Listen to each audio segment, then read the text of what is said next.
علیکم پیارے بچوں، آج میں آپ کے لیے جو کہانی لے کر آئی ہوں اس کا نام ہے کبھی بڑا بول نہ بولو۔ دو تاجر اپنی بستی سے شہر جانے کے لیے نکلے۔ ایک کے گھوڑے پر لوہے کا سامان لدا ہوا تھا، دوسرے کے گھوڑے پر ہیرے جواہرات اور ایسی ہی قیمتی چیزیں۔ دوسرے گھوڑے کو اس پر فخر تھا کہ اس کا مالک بہت ہی امیر آدمی ہے، اتنا کہ اس کو اپنا مال یعنی ہیرے جواہرات لاد کر لے جانے کے لیے ایک گھوڑے کی ضرورت ہے۔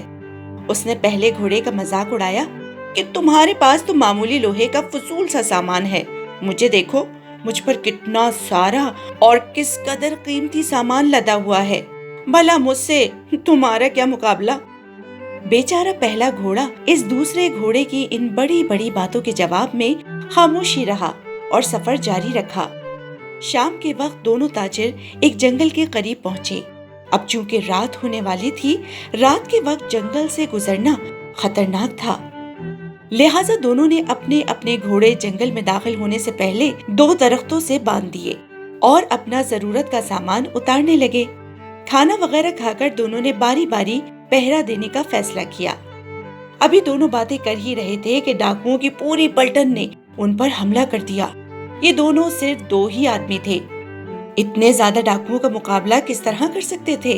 اسی لیے سب کو چھوڑ چھاڑ کر اپنی اپنی جانیں بچا کر بھاگ نکلے۔ دونوں کے گھوڑے وہیں بندھے رہ گئے۔ دونوں گھوڑوں کے سامان کے جائزہ لینے کے بعد ڈاکوؤں نے لوہے کے سامان سے لدے گھوڑے کو تو اس کی رسی کاٹ کر بھگا دیا۔ پہلے گھوڑے کو جس پر ہیرے جواہرات لدے تھے اس کو جان سے مار دیا اور سارے ہیرے جواہرات لوٹ کر چلتے بنے۔ ہیرو جواہرات سے لدے ہوئے گھوڑے کی لاش وہیں پڑی رہ گئی۔ اس کا اپنے قیمتی سامان پر غرور اور بڑی بڑی باتیں بھی دھری رہ گئی۔